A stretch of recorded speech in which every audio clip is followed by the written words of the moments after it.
24 Januari 1597, Cornelis de Houtman, seorang pedagang asal Belanda, melakukan sebuah penjelajahan yang untuk pertama kalinya dia berlabuh di Balabuan, sebuah wilayah yang saat itu lebih dikenal dengan Balambungan.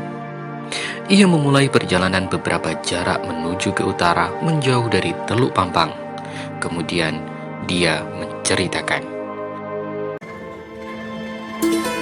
bahwa tanah Balambungan adalah tanah yang subur dengan kemakmuran, hijau area persawahan, pohon buah-buahan dan pohon palem berkembang di perkebunan. Di kota-kota dan di desa-desa banyak tumbuh tanaman. Dan di sana ada hutan yang ditumbuhi pepohonan tinggi yang puncaknya hingga ke langit.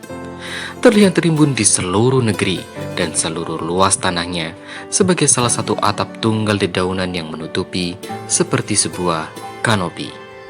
Kemudian dia melanjutkan, ketika dia bergerak ke arah dalam menuju hutan purba, di mana di sana di bagian atas bekas reruntuhan kuil dan istana yang tersembunyi di balik semak belantara. Dia menemukan sebuah pohon yang mematikan, yaitu Antares toxicaria, sesuai penamaannya. Toksik yang berarti racun, yang membuat siapapun yang berada di dekatnya akan mati hanya karena getahnya.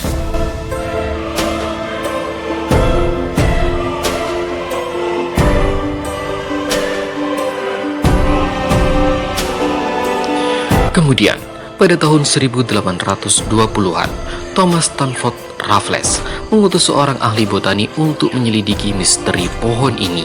Dan faktanya, dalam tulisannya, dia menyatakan bahwa pohon upas terbesar di dunia berhasil dia temukan di sudut sunyi belantara di hutan Balabuan. Mitos tentang pohon upas memang menarik untuk dikupas, bahkan sebagaimana sebuah kejadian yang pernah diulas. Ketika sekelompok penjelajah berteduh di bawah pohon di sebuah hutan yang luas, semenit kemudian seorang dari mereka jatuh dan terlemas, dan satu persatu dari mereka juga mengalami nasib yang naas, meninggal di dekat pohon upas. Cerita menyeramkan tentang pohon ini terus berlanjut dan menghantui. Jos Eberhard Rumpius menggambarkan sebuah peristiwa yang misterius, bahwa udara di sekitar pohon upas begitu tercemar, hingga jika ada seekor burung yang hinggap di daun pohonnya saja, burung itu akan langsung hilang kesadaran dan jatuh mati di bawahnya. Bahkan ketika masa kerja paksa, 10 tawanan ditugaskan untuk mengambil getahnya.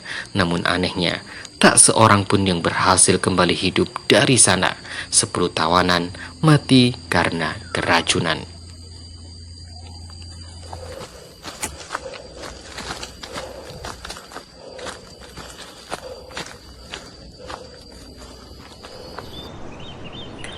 Pohon upas memiliki getah yang sangat beracun.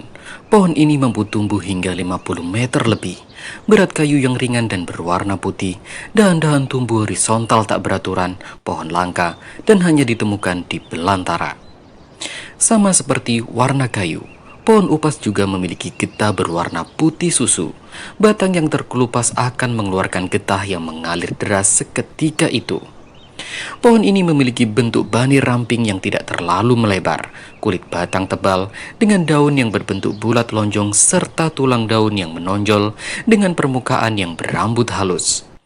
Tepi daun tua merata dan tepi daun mudanya bergerigi. Pohon upas mampu tumbuh di hutan primer dengan ketinggian hingga 1500 mdpl. Pada batang pohon yang dewasa, warna getah akan berubah menjadi kuning dan berbusa. Kemudian warnanya akan berubah kecoklatan ketika berinteraksi lama dengan udara terbuka. Akan terasa perih, seperti terbakar jika kita menyentuhnya. Efek getah upas sama berbahayanya dengan venom dari ular berbisa. Bahkan racun getah yang masuk ke dalam pembuluh darah akan menyebabkan mual kejang-kejang yang diawali dengan ciri gelisah. Sebuah gejala yang hampir sama dengan kesurupan yang pada akhirnya menyebabkan kematian.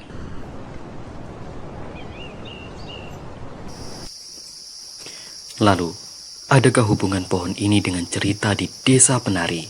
Sebuah misteri yang menarik untuk dicermati. Dalam sebuah catatan Dr. Van Hovel di Banyuwangi, pada tahun 1847 ketika dia berkunjung di sebuah hutan di kota ini.